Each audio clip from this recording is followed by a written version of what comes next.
Hello dear students, welcome back to my YouTube channel Gyan Charcha with Yash sir. और आज हम एक बहुत ही इम्पोर्टेंट टॉपिक के ऊपर डिस्कशन करने जा रहे हैं। और आज का जो चर्चा होगी वो पूरी की पूरी आधारित होगी कोविड-19 को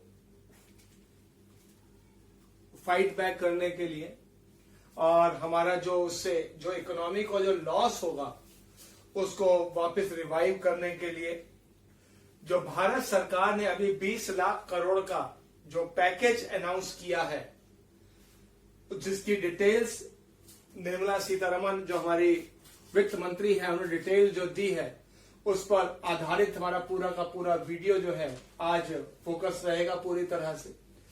और इसमें काफी सारी चीजें जो है भारत सरकार ने अब करी है ताकि हमारी जो इकोनॉमी है उसको बूस्ट मिल सके।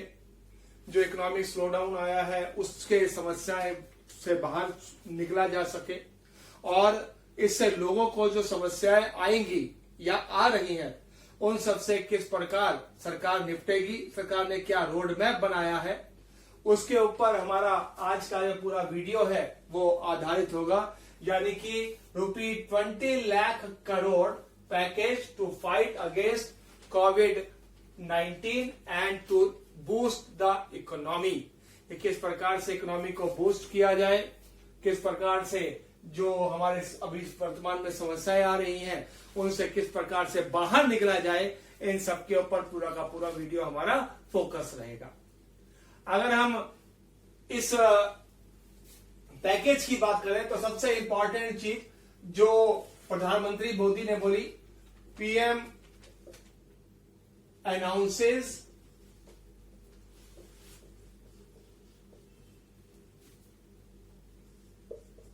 that it is 10% of our GDP। ये जो 20 लाख करोड़ है ये हमारी जीडीपी के 10% के बराबर है। यानी कि अगर हम बात करें, अगर हम इंडिया की जीडीपी की बात करें, इंडिया जीडीपी, हमारी जो जीडीपी है वो लगभग 2.95 ट्रिलियन अमेरिकी डॉलर की है। 2.95 ट्रिलियन डॉलर की इकोनॉमी है, जो रुपए की अगर हम बात करें तो करीब करीब आती है 220 लाख करोड़ के आसपास की आ सकती है। यानी कि लगभग 220 लाख करोड़ की इकोनॉमी है, और उसका 10% यानी कि लगभग 20 लाख करोड़ भारत सरकार ने इसके अंतर्गत अनाउंस किया है। इसके अंतर्गत भारत सरकार ने जो बताया कि अब हम बात करेंगे आत्मनिर्भरता की, यानी कि भारत को सबसे पहले आत्मनिर्भरता की तरफ जाना पड़ेगा।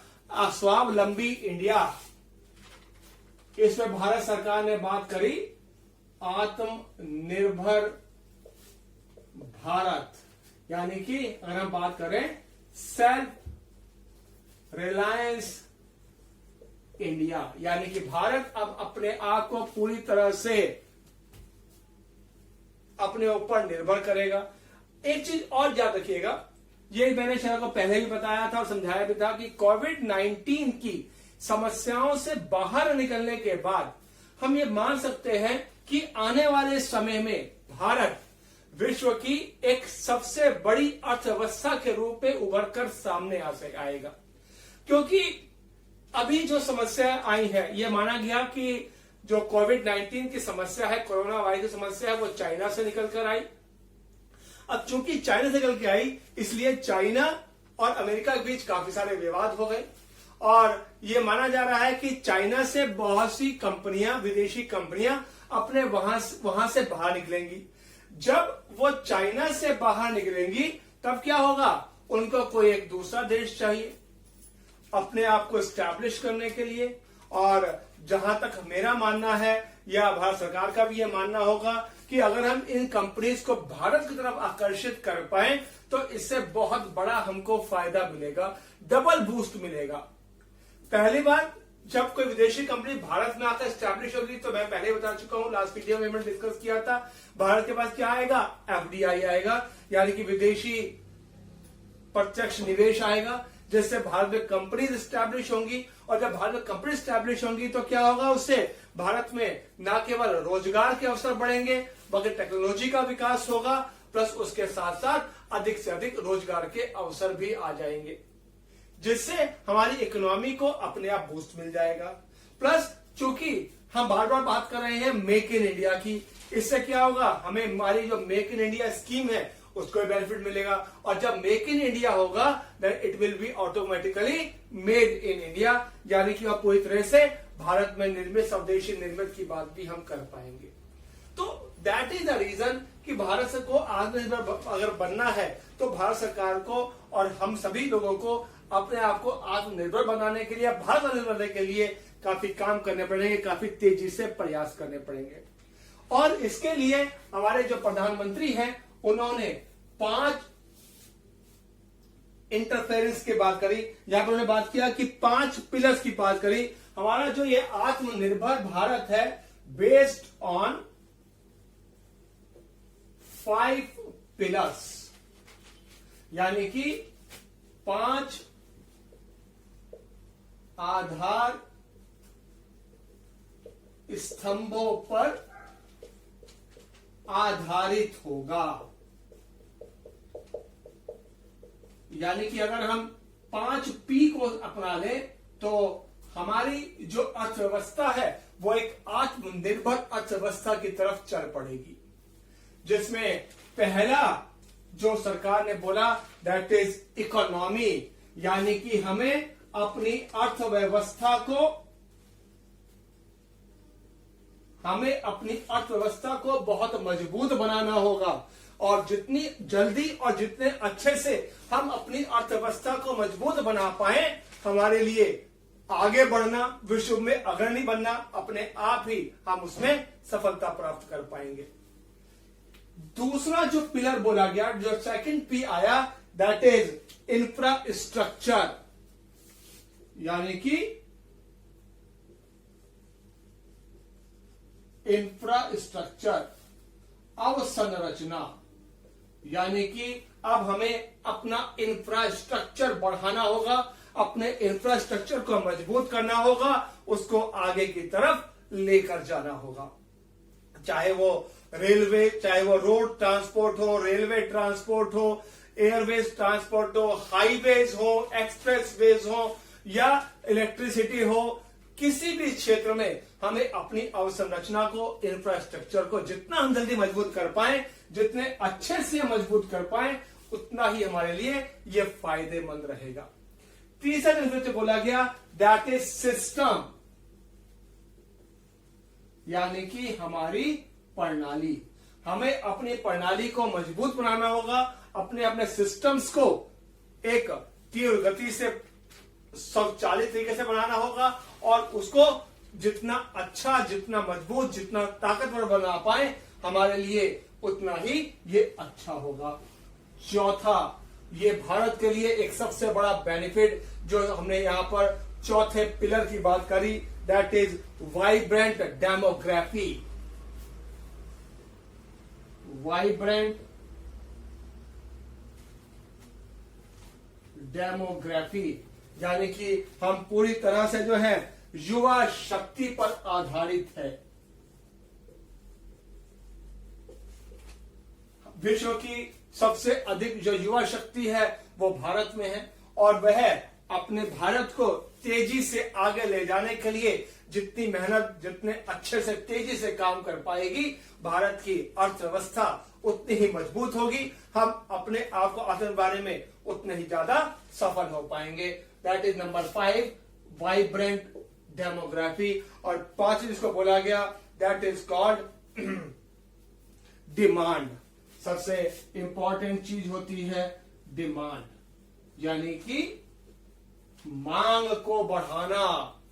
किसी भी देश की अर्थव्यवस्था उस देश की मांग के ऊपर निर्भर करती है, यानी कि हमारी मांग जितनी बढ़ेगी हमें सप्लाई उतनी ही बढ़ानी पड़ेगी, और जब हमें सप्लाई बढ़ानी पड़ेगी तो क्या करेंगे, हमारे यहाँ पर अपने आप ही विकास प्रक्रिया अपने आप ही तेज हो जाएगी। अब समस्या ये है कि हमारी अब डिमांड को बढ़ाए किस प्रकार से, क्योंकि अब हम देख रहे हैं कि हमारे यहाँ पर रोजगार के अवसर अभी कम हो रहे हैं। हमारे यहाँ पर अभी फैक्ट्रीज, हम पूरे लॉकडाउन में, फैक्ट्रीज सब बंद हैं और समस्याएं हैं। जब और यानी कि इनकम के सोर्स क्या हो गए, हमारे बहुत कम हो गए। जब हमारे इनकम के सोर्स कम हो जाएंगे तो क्या हो जाएगा, हमारी डिमांड अपने आप कम हो जाएगी। यानी कि लोगों को पैसा देना, यानी कि लोगों के पास, हमारी सरकार चाहती है कि लोगों को अधिक से अधिक उनके पास किसी न किसी रूप में, किसी न प्रकार से उनको पैसा दिया जाए, उनकी अर्थव्यवस्था को सुधारा जाए ताकि उनकी मांग बढ़े, और जैसे ही मांग बढ़ेगी हमारी सप्लाई चेन अपने आप ही बढ़नी शुरू हो जाएगी, क्योंकि ये सब चीजें इंटरलिंक्ड चीजें हैं। तो भारत प्रधानमंत्री ने बोला कि हमारा जो ये 5 पिलर्स हैं, यदि हम इनको सुदृढ़ बना लेते हैं तो हम अपने आप ही आत्मनिर्भर देश की तरफ चल पड़ेंगे। So that is the 5 pillars of the new economic package of ₹20 lakh crore, जो पूरी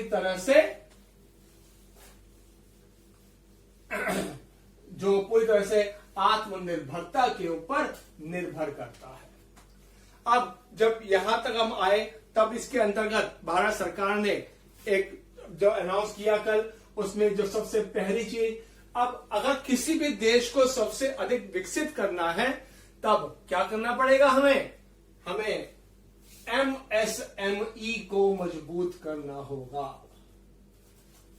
यार, और भारत सरकार ने अब देखा भी होगा कि जब भी हम पिछले कुछ सालों से अगर हम बात करें, लगातार जब भी हम चर्चा करते आए हैं अर्थव्यवस्था के ऊपर, हमने इन जनरल MSME के ऊपर सबसे अधिक चर्चा की है। और भारत सरकार ने इस बार जो कल पैकेज अनाउंस किया 20 लाख करोड़ का, उसमें भी अधिकांश चीजें जो थी वो पूरी तरह से MSME के ऊपर ही निर्भर कर दी। ये MSME होता क्या है, और न केवल भारत सरकार ने, जब कल निर्मला सीतारमण ने जब इनके बारे में पूरा अनाउंस किया तो उन्होंने बोला कि भारत सरकार MSME की पूरी डेफिनेशन ही चेंज करने जा रही है। अब जो MSME है, मैं पहले एक बार इसका डिटेल में बता देता हूं कि MSME क्या है और इससे क्या बूस्ट मिलता है, उसके बाद हम आगे बात करेंगे।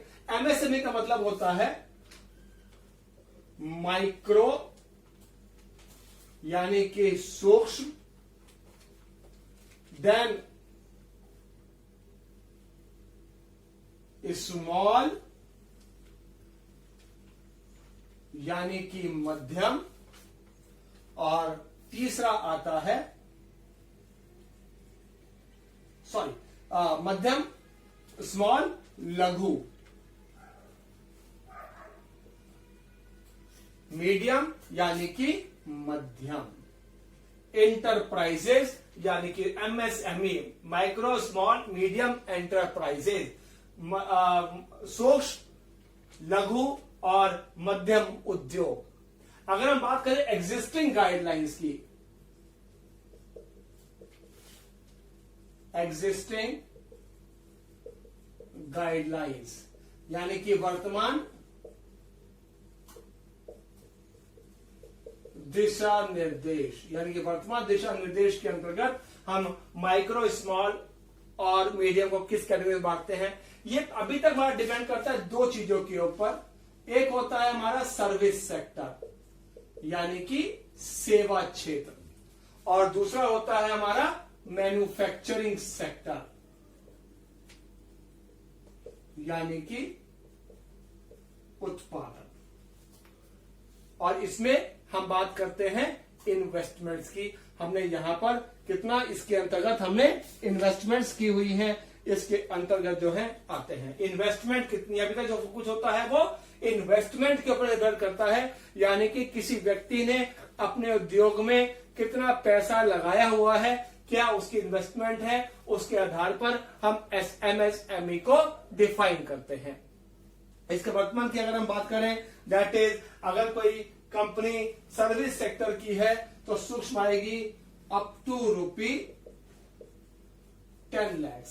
यानी कि किसी कंपनी में यदि इन्वेस्टमेंट 10 लाख तक का है, तो सर्विस सेक्टर की कंपनी है, तो वो माइक्रो के अंतर्गत आएगी। स्मॉल की बात करें, that is up to ₹2 crore.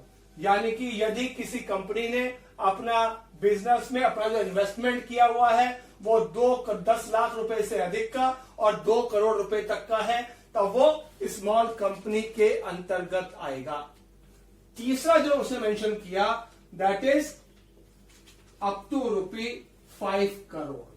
यानी कि यदि किसी कंपनी का इन्वेस्टमेंट 5 करोड़ तक का है, तब वह कंपनी मध्यम कंपनी के अंतर्गत आएगी, अगर वो सर्विस सेक्टर की कंपनी है। लेकिन अगर हम बात करें मैन्युफैक्चरिंग सेक्टर की, यदि कोई कंपनी मैन्युफैक्चरिंग सेक्टर की कंपनी है, तब माइक्रो के लिए इन्वेस्टमेंट आती है 25 लाख तक की। यानी कि यदि किसी कंपनी में 25 लाख तक की इन्वेस्टमेंट है, then it is micro unit, manufacturing unit में। अगर किसी कंपनी का इन्वेस्टमेंट 25 लाख रुपए से ज्यादा और 5 करोड़ तक का है, then it is small scale industry, यानी कि लघु उद्योग की कंपनी होगी। और यदि किसी कंपनी में जो मैन्युफैक्चरिंग कंपनी है, यदि उस कंपनी में किसी कंपनी में इन्वेस्टमेंट जो है that is up to 10 crore, then it will, किसी कंपनी में जो इन्वेस्टमेंट है यदि वो 10 करोड़ तक का है, then it is a medium scale company. That is the MSME existing guidelines. इसके अलावा भारत सरकार ने संसद में एक बिल प्रपोज किया हुआ है। भारत सरकार का एक बिल प्रपोज्ड है। उस बिल के अंतर्गत ये मेंशन किया गया है कि MSME के लिए टर्नओवर ऑलरेडी, यहां पर हम बात करेंगे already proposed bill in parliament. यदि भारत सरकार ने संसद में एक बिल प्रस्तुत किया हुआ है, उसके अंतर्गत भारत सरकार ने मेंशन किया हुआ है कि यदि कोई कंपनी, अब उसमें से सर्विस और मैन्युफैक्चरिंग को हटा रही थी भारत सरकार, उसके अंतर्गत यदि किसी कंपनी में सालाना टर्नओवर बिजनेस यदि 5 करोड़ तक का है, तब वो माइक्रो यूनिट होगी।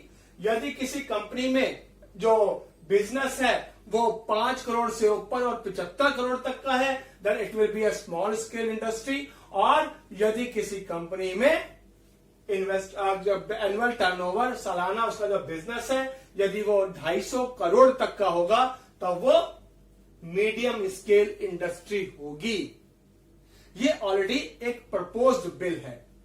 लेकिन जब अभी निर्मला सीतारमण हमारी जो वित्त मंत्री हैं, उन्होंने जब अभी इस पैकेज को अनाउंस किया, तब उन्होंने बोला कि अब हम नए सिरे से MSME को डिफाइन करने जा रहे हैं। और उस डिफिनेशन के अंतर्गत अगर हम बात करें, अब MSME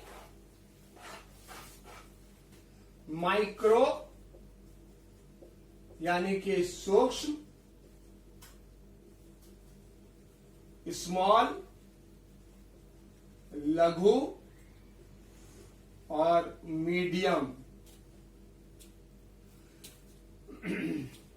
मध्यम, इन 3 कंपनीज के लिए अब नए गाइडलाइंस इश्यू कर दी गई हैं और जो अब एप्लीकेबल भी हो गई हैं। अब इसके अंतर्गत कंपनीज को सर्विस और मैन्युफैक्चरिंग सेक्टर से हटा दिया गया है। अब कंपनीज को 2 भागों में बांटा गया है। वन इज इन्वेस्टमेंट, यानी कि किसी कंपनी में कितना निवेश हुआ है, यानी कि किसी कंपनी में जिस व्यक्ति ने कंपनी खोली है उसने जो निवेश किया है उसके आधार पर निकाला जाएगा, या फिर एनुअल टर्नओवर, वार्षिक उस कंपनी का जो व्यापार होगा उसके आधार पर निकाला जाएगा। सूक्ष्म, यदि किसी कंपनी में अगर इन्वेस्टमेंट अगर 1 करोड़ तक का है और इन्वेस्टमेंट अगर 1 करोड़ तक का है, then it will be ₹1 crore up to ₹1 crore. यदि किसी कंपनी में इन्वेस्टमेंट अगर 1 करोड़ तक का है तब वो माइक्रो यूनिट कहलाएगी। और यदि किसी कंपनी में अगर इन्वेस्टमेंट अगर 10 करोड़ तक का है, 1 करोड़ से ऊपर और 10 करोड़ तक का है, then it will be small scale industry. और यदि किसी कंपनी में इन्वेस्टमेंट अप टू ₹20 करोड़ तक का है तब ये मीडियम स्केल इंडस्ट्री कहलाएगी। याद रखिएगा, ये बहुत ही इंपॉर्टेंट नई चीज है जो आपके एग्जाम्स के पर्पज से काफी इंपॉर्टेंट रहेगी। इसके अलावा ये बताया गया कि अगर हम बात करें एनुअल टर्नओवर का मतलब होता है, ये याद रखिएगा, एनुअल टर्नओवर का मतलब प्रॉफिट नहीं होता है। इसका मतलब होता है उस कंपनी में पूरे साल में कितना पैसा आया, कितना गया, पूरा लेखा जोखा उसका जो रहा, उसके अनुसार उसका टोटल टर्नओवर कितना रहा, दैट इज उसके आधार पर यह किया गया है अप टू ₹5 करोड़। यदि किसी कंपनी का सालाना बिजनेस 5 करोड़ तक का है तब ये जो कंपनी होगी that will be micro company. और यदि किसी कंपनी का सालाना business total turnover up to ₹50 crore तक का है, then it will be a small scale industry. और यदि किसी कंपनी का सालाना बिजनेस यदि 100 करोड़ तक का है, then it will be a medium industry. ये बहुत ही इंपॉर्टेंट गाइडलाइंस है जो नई गाइडलाइंस भारत सरकार ने अनाउंस करी है 20 लाख करोड़ के पैकेज के साथ। सो दैट इज, रखिएगा, इसको समझना बहुत जरूरी था क्योंकि जब तक हम इस चीज को नहीं समझेंगे हम आगे अपना जो नई चीजें इसके अंतर्गत आई उसको हम नहीं समझ पाते। So that is the important thing.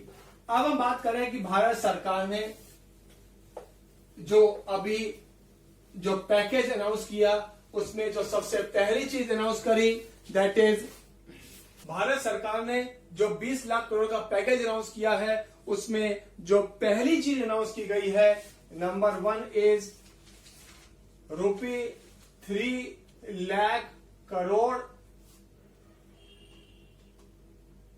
Fund, 3 lakh crore fund as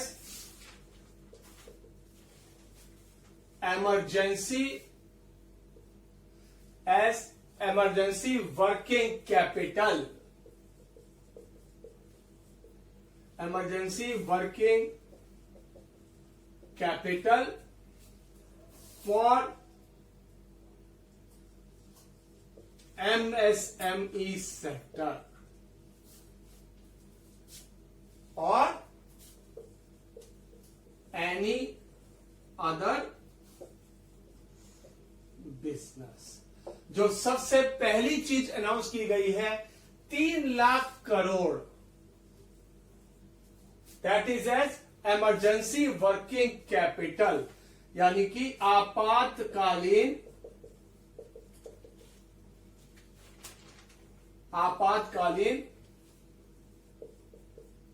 चल पूंजी। यानी कि एमएसएमई सेक्टर की कंपनीज को 3 लाख करोड़ तक का फंड, यानी फंड नहीं, बेसिकली हम कह सकते हैं लोन, बैंकों के द्वारा, एनबीएफसीज के द्वारा या अन्य वित्तीय संस्थाओं के द्वारा ये 3 लाख करोड़ का लोन अगले 3 महीनों में या 6 महीनों में जो भी भाजपा अनाउंस करेगी उसके अंतर्गत दिया जाएगा बैंकों के द्वारा। इसके अंतर्गत ये जो 3 लाख करोड़ का जो लोन मिलेगा that will be as working capital के रूप में उनको मिलेगा, यानी कि उनके अपने बिजनेस को चलाने के लिए मिलेगा, जिसके अंतर्गत एनी कंपनी एज ऑन 29 फरवरी 2020, यानी कि 29 फरवरी 2020 तक जो भी कंपनीज हैं उनके पास जो बैंकों से लिया हुआ लोन है, that is up to ₹25 crore loan, up to ₹25 crore loan और ₹100 करोड़ टर्नओवर, यानी कि अगर उन्होंने बैंक से 25 करोड़ तक का लोन लिया हुआ हो या उनका सालाना बिजनेस 100 करोड़ टर्नओवर तक का हो, तब वह बैंकों से या अन्य वित्तीय संस्थानों से या एनबीएफसी से लोन ले सकते हैं अपनी कैपिटल का 20% तक या 25%। बैंक जो है उनको लोन देंगे और ये जो लोन होगा that will B collateral free loan, यानी कि उनको इसके लिए कोई सिक्योरिटी देने की आवश्यकता नहीं है। That is 3 lakh crore fund announcement. दूसरा जो अनाउंसमेंट किया गया that is also for MSME sector, और ये एक बहुत ही इंपॉर्टेंट चीज भारत सरकार ने करी है, क्योंकि आपको मालूम है कि पिछले कुछ समय से हमारे देश में जो था इकोनॉमिक स्लोडाउन कुछ चल रहा था, कैश फ्लो की काफी सारी समस्याएं थी, जिस कारण से हमारी बहुत सी कंपनीज जो थी वो घाटे में चल रही थी और उन कंपनीज का जो एनपीए था वो तेजी से बढ़ रहा था। इन कंपनीज की स्थितियों को सुधारने के लिए भारत सरकार ने एमएसएमई सेक्टर के लिए ही जो है वो 20,000 crore 20,000 crore 20,000 crore 20,000 crore subordinate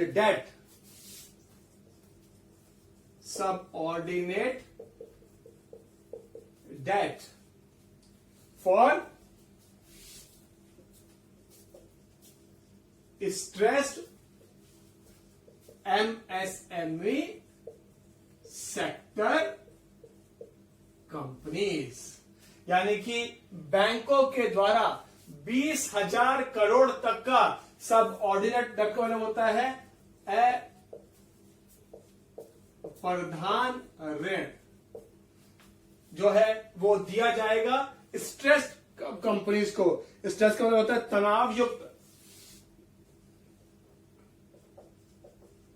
तनावयुक्त MSME sector, यानी कि जो कंपनियां ऑलरेडी एनपीए डिक्लेयर हो चुकी हैं उन कंपनियों को अपनी कंपनियों को दोबारा चलाने के लिए, अपनी कंपनी को दोबारा से विकसित करने के लिए बैंकों के द्वारा उनको लोन दिए जाएंगे ताकि वो स्ट्रेस्ड एसेट से बाहर आ सके। ध्यान रखिएगा, स्ट्रेस्ड एसेट का मतलब होता है बैंकों के लिए, अब बताइए आपको, बैंकों के लिए जो लोन होते हैं वो बैंकों के असेट्स होते हैं। तनावयुक्त आस्तियां, इसका अर्थ होता है एनपीए, ये NPA plus restructured loans plus right of loans. और आपको पता ही होगा अभी कुछ दिनों पहले बहुत चर्चा में रहा राइट ऑफ लोन्स, यानी कि एनपीए तो पता ही है आपको, एनपीए बता चुका हूं पहले में। एनपीए का अर्थ होता है जो लोन बैंकों के पास जिनकी रिकवरी 90 दिन से ज्यादा से नहीं आई है उसको हम एनपीए घोषित करते हैं। रीस्ट्रक्चर का मतलब होता है कि वो लोन जो पुनः स्थापित किए गए हैं, पुनः स्थापित ऋण। पुनः का मतलब होता है कि वो लोन जो दोबारा से एडजस्ट किए गए हैं, यानी कि उनमें या तो रीपेमेंट दोबारा से तैयार की गई है, उनको कुछ और पैसा दिया गया है अपनी स्थिति को सुधारने के लिए, plus right of. Right of का मतलब होता है जो बैंकों की किताबों में नील कर दिए गए हैं। लेकिन मतलब याद रखिएगा, राइट ऑफ का मतलब ये नहीं होता है कि वो लोन जो माफ कर दिए गए हैं। राइट ऑफ का मतलब होता है कि अब इन लोन्स के आने की रिकवरी के चांसेस शून्य हो चुकी है। बैंक रिकवरी प्रोसेस स्टार्ट रखेगा, जो कानूनी कार्यवाही है वो करता रहेगा, उसके अतिरिक्त जो भी विधियां हैं वो करता रहेगा, लेकिन बैंक इनको अब अपनी बुक्स पे एक साइड में रख देगा। That is called right of loans. या और इनके रिकवरी, ये मान सकते हैं इनके रिकवरी के चांसेस नील है, लगभग नील है, लेकिन बैंक प्रयास करत रहेगा। यानी कि जो एमएसएमई में जो स्ट्रेस असेट्स हैं उनको रिवाइव करने के लिए 20,000 करोड़ का जो फंड है उसको भारत सरकार ने अभी इसके लिए मेंशन किया है। तो ये दो चीजें जो विशेष रूप से थी वो हमने आज मेंशन करी। अभी इसमें बहुत सी और चीजें हैं जो हमें मेंशन करनी है। आज की वीडियो के लिए हम इतना ही रखते हैं। इसका हम सेकंड पार्ट आगे कंटिन्यू करेंगे और उसमें आगे डिटेल में जाएंगे कि विवाद से विश्वास से विवाद, विवाद से विश्वास योजना में क्या क्या आया, किस प्रकार से टीडीएस में बदलाव किए गए हैं, किस प्रकार से ईपीएफ में बदलाव किए गए हैं, कि आपकी जो इनकम टैक्स रिटर्न फाइल करने की जो डेट है उसमें क्या चेंजेस किए गए हैं, ऑडिट की क्या चेंजेस किया गया है, उसको हम नेक्स्ट वीडियो में प्रस्तुत करेंगे। Thank you very much for today's video.